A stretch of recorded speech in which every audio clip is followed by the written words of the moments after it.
My boyfriend, a 29-year-old man, and I, a 30-year-old woman, have been together for 2 years now, and we don't live together. I am starting to feel more like a mom, caretaker, and therapist than a partner. My boyfriend struggled with gambling and addiction issues at the start of our relationship, and currently has been doing well at stopping both until this weekend. He has managed this without professional support, though I wanted him to get professional help. He has issues with debt from this, and is currently only just managing to pay for expenses, with about $250 left over at the end of the month. He also recently got a dog. At the moment, I pay for any dates we go on, and he pays me back when he can. This weekend, I specifically said I wanted a weekend to stay in my own home and get good sleep due to having a stressful time recently, and a couple of important job interviews coming up this week. I wanted to be prepared. I didn't want to make the 45-minute trip to his place this weekend, as I had been there a lot during the week. He didn't want to come to mine due to his dog, so we agreed to do our own things this weekend. However, on Friday, he had a relapse and used drugs again, gambling away the little money he had to live off for the month. He called me on Friday night 15 times between 2 a.m. and 6 a.m. I finally answered at 6 a.m. I slept through the other calls as my phone was on silent. He was crying and saying he needed me to come to see him because he had messed up, and I said no. I told him I would come in a couple of hours when I was up, but this is a repeat occurrence, and I need to look after myself too. Then he started saying he wanted to unalive himself and he just needed me to be there, saying that's the only thing that would help. He has expressed this in the past when on drugs and has never gone through with it, but it's always such a worry.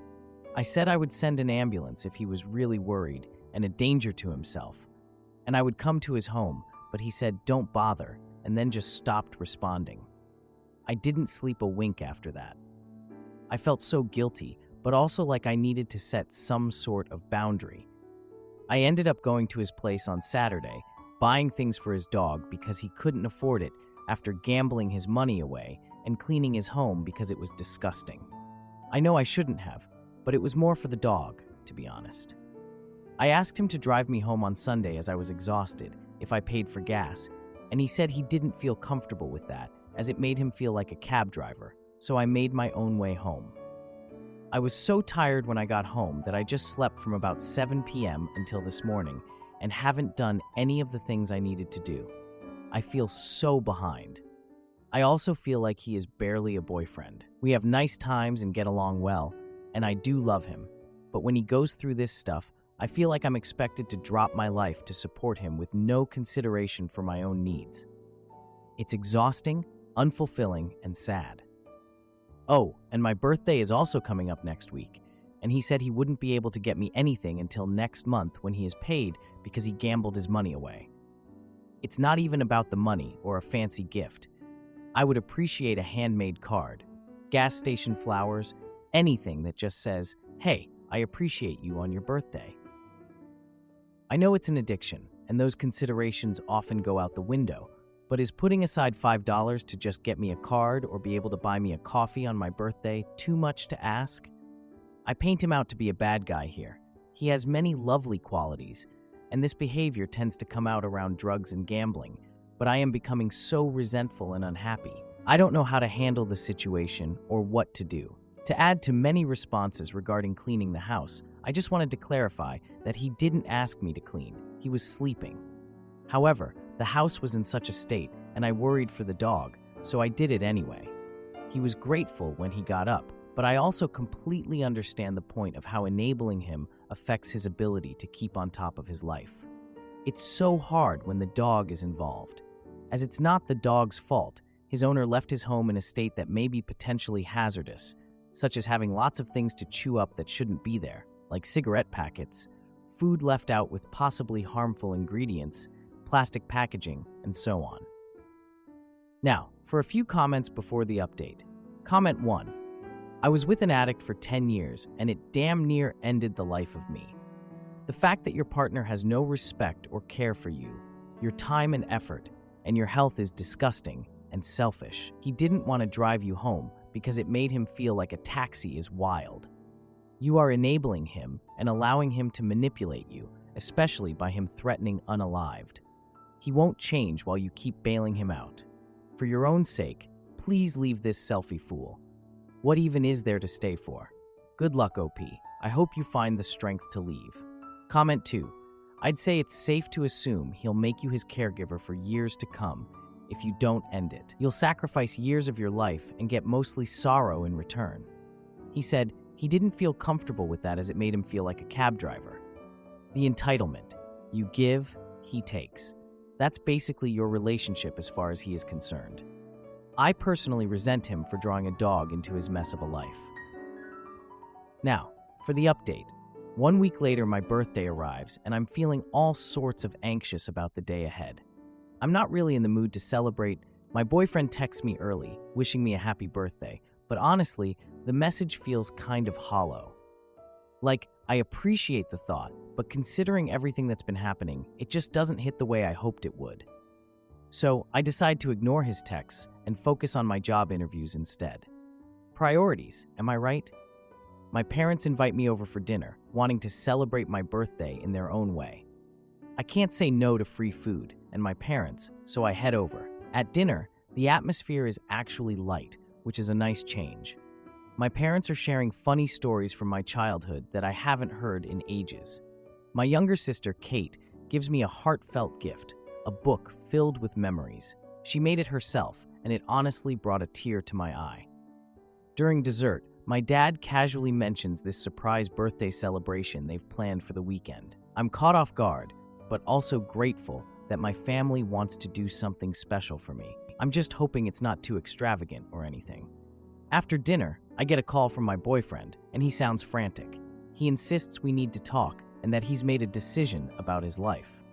Oh boy, here we go. I agree to meet him at a nearby diner. When I get to the diner, he arrives looking all disheveled and nervous. Not the best look for this serious conversation, but whatever. He tells me he's been thinking a lot about our relationship and his addiction.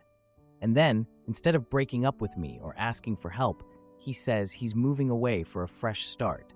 He found a rehab program in another state and plans to check in tomorrow. Great.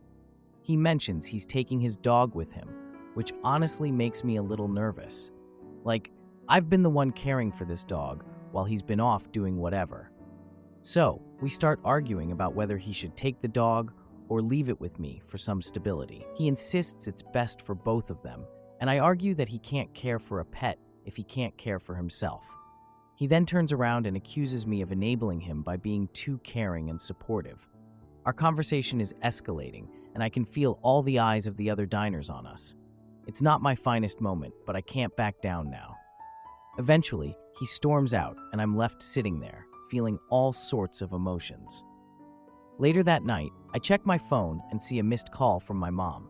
She must have sensed I needed family time, so I call her back. My mom informs me about a family emergency involving my grandparents. My heart sinks. I learn my grandfather has been hospitalized due to a sudden health scare.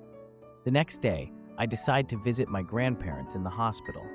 I ask Kate to come along for moral support because I know I'm going to need it. When we get to the hospital, the atmosphere is tense. Family members are discussing the gravity of the situation in hushed tones. It's surreal being in a place like this, especially when it's about someone you love. After spending hours there, I get a text from my boyfriend saying he's leaving town that night. He asks if I want to join him, saying it could be a new beginning for us. I'm not sure I want a new beginning with him right now, so instead of responding right away, I talk to my family about what to do. They encourage me to focus on my grandfather and not jump into a decision. I finally text my boyfriend back, telling him I can't go with him and that he should go alone. He replies with anger, stating I'm choosing my family over our relationship. I send him a final message, saying I hope he finds help and that I'll be here if he changes his mind. A week later, I get a call from my boyfriend, but it's not him. It's someone else. The caller reveals they're from the rehab facility and asks if I know where he is. I'm sitting there, stunned, holding my phone like it's about to explode. Edit. I found out my boyfriend never checked into the rehab facility. Instead, he took a bus to a nearby city and vanished. The staff are concerned as he was supposed to be in a program for high-risk cases. They asked if I knew any close friends or family, but I don't. Am I the idiot for dumping my boyfriend after finding flirty texts while my sister was in the ICU? Yep, we live together and have been together for a year. I am from another country and moved here 3 years ago from the United States to the United Kingdom. Our relationship used to be great until he got a new job. So did I. He works 15-hour days sometimes and is so worn out. I feel terrible for him, but I also feel emotionally neglected. And he even admitted to being apathetic at times. Right now, my sister is in the intensive care unit with a very serious illness and was on the brink of death before she went in. It's been a very terrible week for me, as my mom is trying to lean on me for support and is a mess. It's hard for me, as she is my twin sister, and I am so far away. It's very scary. I also work in the office every day, which is about a 45-minute commute both ways. I leave at 8 and get home at 6:45 or 7 if I have to stop and get things to make dinner for us, which I try to do. I am trying to take some things off of his plate, but I am also stressed. He said I am always tired and that I don't enjoy the same things as him, like going to the gym and the same movies. He said he loves me and doesn't want to break up, and I don't want to break up either. He just doesn't communicate until things boil over and explode. I want to try and do more for him, but he doesn't seem to acknowledge my efforts. Do you think this will get better once the busy few months at his work calm down? I'm upset he hasn't been there for me very much regarding my sister, but I understand work is so hectic for him. I hate it. I wish he hadn't changed jobs. I can't move out. I have no money for a deposit on a flat and would probably have to go home. He also makes 3 times what I do and owns his flat and complained that it was expensive, even though I am paying half my paycheck on rent to him, and I buy other things too. To add, he apologized and said he was just drunk and that he didn't mean most of the things he said. I am taking that with a grain of salt. I know he at least meant it a little bit. As for my sister, she just was moved from the hospital to a treatment center. She has an eating disorder and had to get her labs up before going to treatment, which took a few days. I tried to go visit while she was in the hospital, but it was a $1,000 flight. She is in a good place now. She's in treatment across the country from where my mom lives. My mom is flying back home on Sunday and then will come back out in a few weeks to visit her. I wouldn't be able to visit her with hotel prices and flights. Also, I don't have leave at work and am still on probation. I have a flight in December. Thank you everyone for your support and thoughts. It's helped me feel less alone and see the big picture. Now for a few comments before the update. Comment 1. Oh wow, I feel so bad for him. You should unburden him of your presence. I mean, since you don't add anything to his life, maybe you should move out or move back in with your family. Just focus on yourself for a bit. You don't want to bother him with your existence, you know? I'm sorry he said that to you, original poster. If someone said that to me, I would definitely give them some space for a little bit. Comment 2. You moved to another country to pay half of someone's mortgage as rent? He will receive equity in that apartment and you will receive nothing. You have been taken for a ride and should move back to the United States to be with your family rather than pay someone else's mortgage. By the way, if he needs to know what you're adding to his life, it's equity in his flat. Now, for the update. I'm back to spill more tea on my life. So, a few weeks after my last update, my sister was moved to this long-term care facility that was supposed to be like super specialized for her condition. I was relieved, but honestly, I was still trying to process everything. I visited her every weekend, bringing her favorite snacks and chatting about random things to keep her spirits up. It felt so good to see her smile, even just a little. But back at home with Alex, things were still a mess. He still worked these insane hours, and when we did see each other, it was like he was in another world. I don't know, maybe he was just drained from work or something, but it felt like he was more distant than usual. Then there was this work event that Alex had scheduled for the same weekend I planned to visit my sister. I was so frustrated. Like, I get that work is important, but come on, I told him I could really use his support during these visits, especially with everything going on with my sister. He just insisted he couldn't miss the event. Why can't we miss the same event together? Fine, I decided to go alone. I ended up spending most of the day with my sister. It felt overwhelming but necessary, you know? I just wanted to be there for her. On my way back home, I got this text from my mom saying she was worried about my sister's health getting worse. That night, Alex came home late and we barely talked before going to bed. The next day, I found out from my mom that my sister had a setback and was back in the ICU. I called Alex to let him know, but he didn't answer, so I left a message asking him to come home. When he finally arrived, he seemed annoyed that I was upset about his absence. He made this comment about how he needed to focus on work. Ugh. I snapped back, reminding him that family should come first, especially during a crisis. The argument escalated, and in the heat of the moment, I accused him of being selfish. He stormed out, saying he needed space. I went to visit my sister again, and this time, I found her in a very fragile state. My mom was there, and we both cried together when we saw how weak she looked. It was heartbreaking. I decided to take a leave of absence from work to focus on my family. Alex didn't think it was a good idea. He told me I was overreacting and that I should prioritize my job. I mean, seriously? I started spending more time with my sister, and during one visit, she mentioned hearing some gossip about Alex. She didn't elaborate, just said she'd heard something strange about a woman at his workplace. I brushed it off, thinking it was just hospital chatter. But still, it nagged at me. Over the next few weeks, I noticed Alex receiving these unusually late texts and calls. He would often step out to take them, and it just felt off. One evening, I decided to check his phone while he was in the shower. I know, but I was just so suspicious. I saw this message from a woman named Claire. The message was flirty, asking if he was still interested in the weekend event they had planned. My heart dropped. I confronted him when he came out, and he claimed she was just a colleague planning a team-building activity. I didn't buy it. I told him I needed some space. I spent the weekend at my sister's, where I confided in my mom about the messages. She was furious and encouraged me to confront Alex again. So I returned home, determined to get answers. I found Alex in the living room with his laptop open. He quickly closed it when I walked in. Sketchy. I asked him directly about Claire, and he became defensive, insisting I was being paranoid. I decided to dig deeper and started researching team-building events in his office. Guess what? I found out there was no such event planned. Then I set a trap. I texted Alex from a new number, pretending to be Claire to see how he would respond. His reply was flirtatious and excited. I was sick to my stomach. I confronted him again, showing him the texts, and he had no choice but to admit it. He said it was just innocent flirting. I told him I was done and that he could keep his job and his new friend, but he wouldn't have me anymore.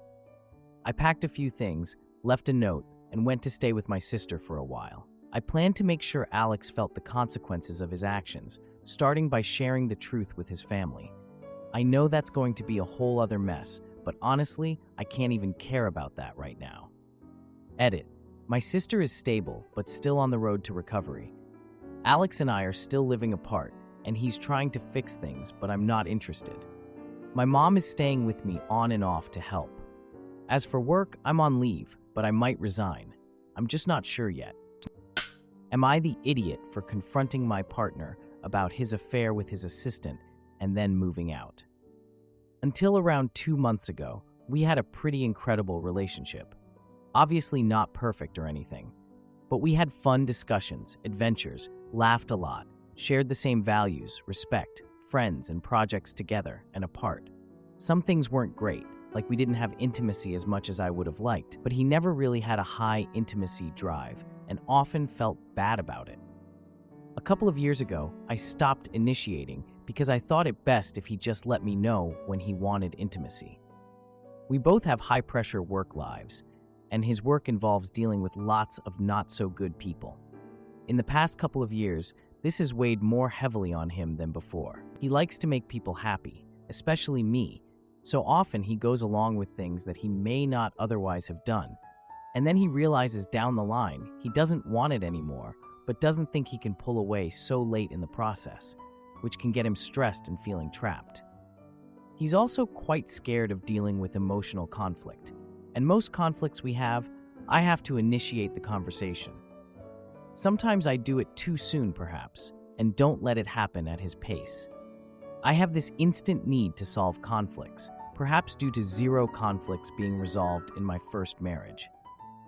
Anyway, 16 days ago, he told me he has strong feelings for our assistant, who I found, and he's had intimacy with her 5 to 6 times over the previous 3 weeks. He also told me it started a couple of months prior, when we both were at his company's summer party, when they were both drunk, and I had ducked out early. She had grabbed his behind. He froze and then left the place 5 minutes later. Over the next 3 days, he had a terrible feeling in his stomach and proceeded to, over the next 3 weeks, obsess about what was going on and fantasized about having intimacy with her. He started to think that maybe it's because he doesn't have kids. I have a child from a previous relationship, and she is always talking about how she wants lots of kids. He flew to meet her and asked her whether she would like to have a child with him. He thinks he was hoping she would have his child, but that he could stay with me or something. Anyway, she says this is ridiculous, but doesn't tell him to speak with me.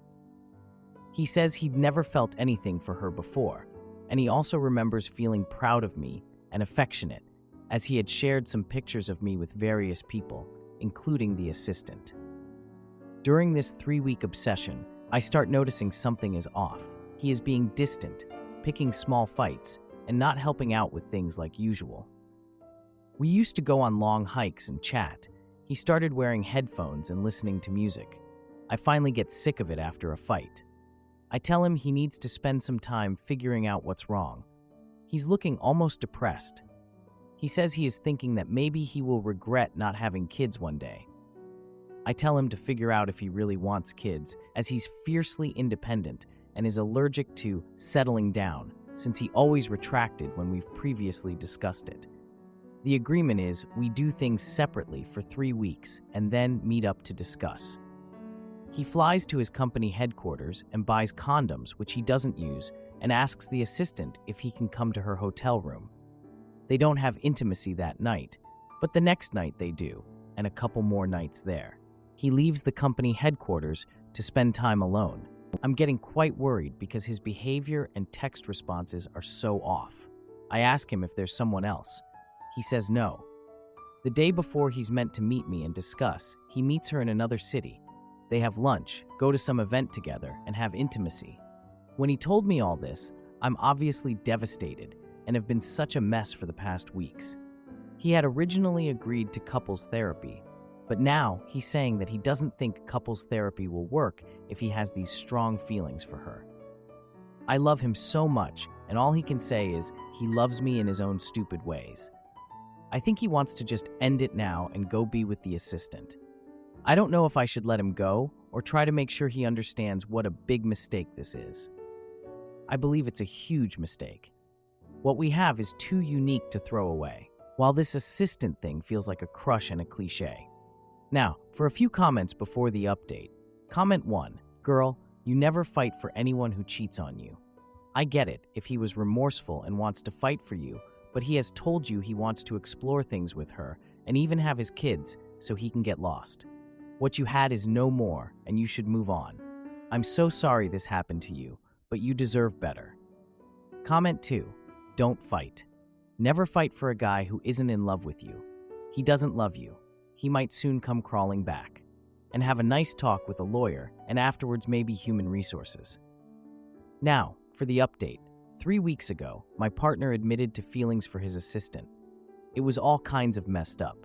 Since then, things have not improved.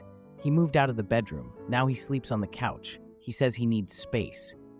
So, I went to a birthday party for a mutual friend, hoping to distract myself from this mess. It was held at a local bowling alley. There were lots of friends, and everyone was laughing. I was trying to keep it together. Then my partner showed up with the assistant.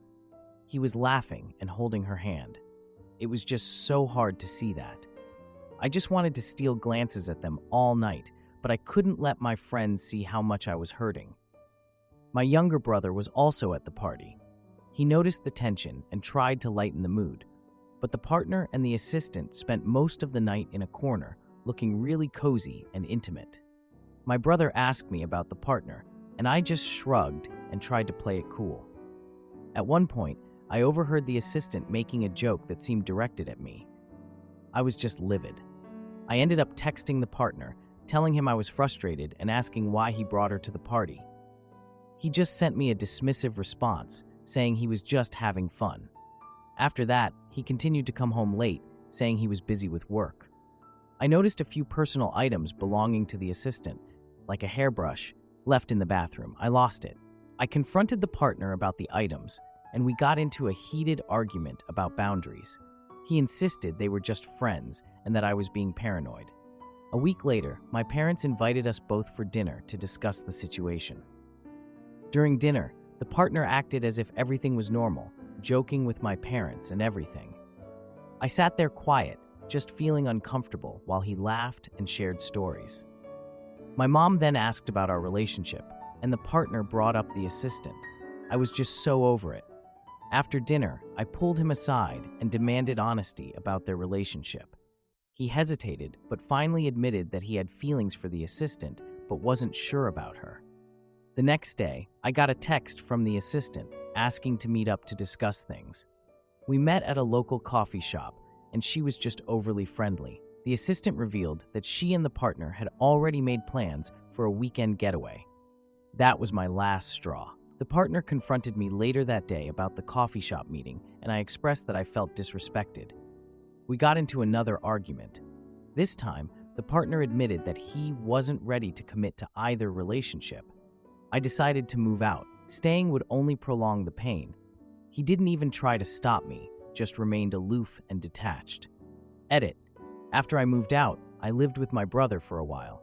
Then I got my own place. It's been about a month now. I feel more at peace. I realize that staying would have just hurt me more. My partner and I haven't spoken much since I left, only about logistics for picking up my stuff. My brother and a few close friends have been really supportive. They encouraged me to focus on myself. I think I needed this time. I'm feeling more like myself again.